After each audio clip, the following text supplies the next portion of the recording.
bizada mana nima ochildi, misol uchun qayerdadir O'zbekistonda yo Adidas yo Nike zavodi Nike ochildi. ochdi ham, Adidas ham ochdi. Andijonda, по-моему, Nike ochdi. Adashmasam. Ular bizga qanaqadir arzonroq sotishga qanaqadir anaqasi bormi? Maylimi shunga javob bersam? Sizga savol beraman.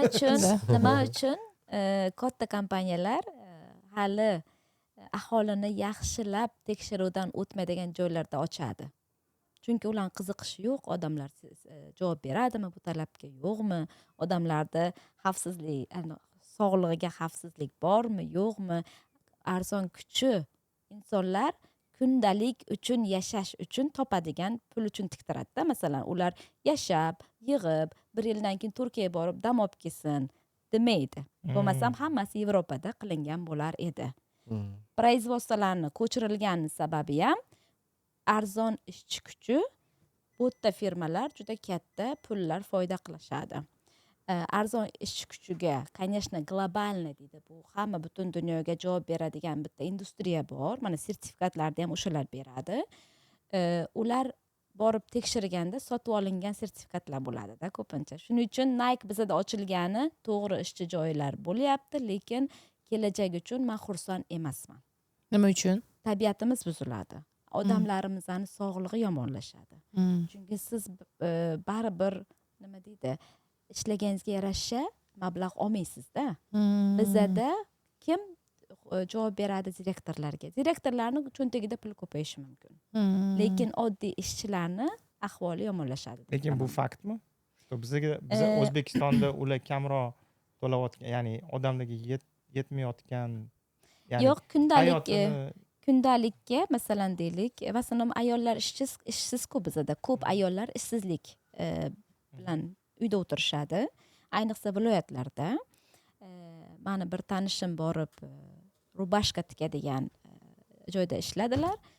Kuniga 100 ming ishlash uchun ular kamida bir 20 ta rubashka tikish kerak edi. Yoqqasini-da. Masalan, bu juda katta ishda 20 ta. Necha soat ishlaydi o'shanda?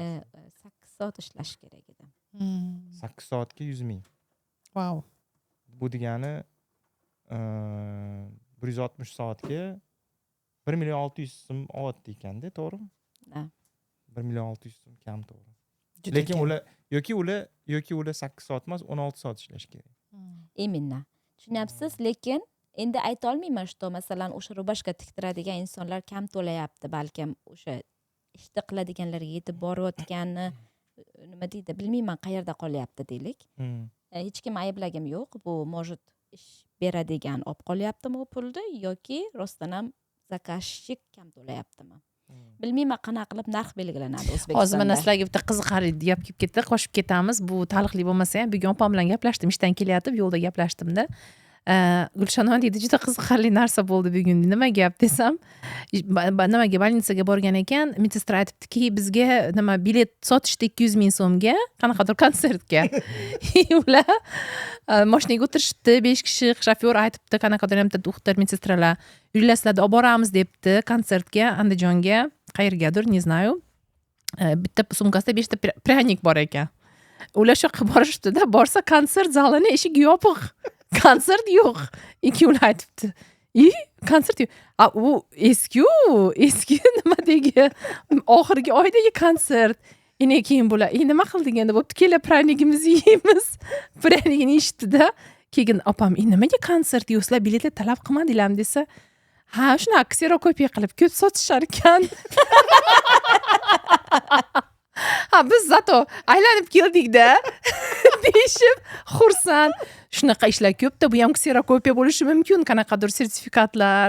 Endi qachon shu narsalarga bir qaniga, bu biz to'g'ri, masalan, bu prinsipi tragediya, lekin hozir komediya tragediya bo'lib qoldi ozgina. Da. Dahshat-ku bu. Pryanik. Da. Qarang, просто kserokopiya qilib sotsangiz ham, chunki tekshirish narsa yo'q. Ha, bu konsertga borib kelamiz ekan deb tekshirmasdan olish, uni представьте себе. Ha. Представьте себе. Prostata хуже воровства deganlar shu bizga kerak. Da, shunaqa odamlarimiz sodda-da, bizada juda sodda.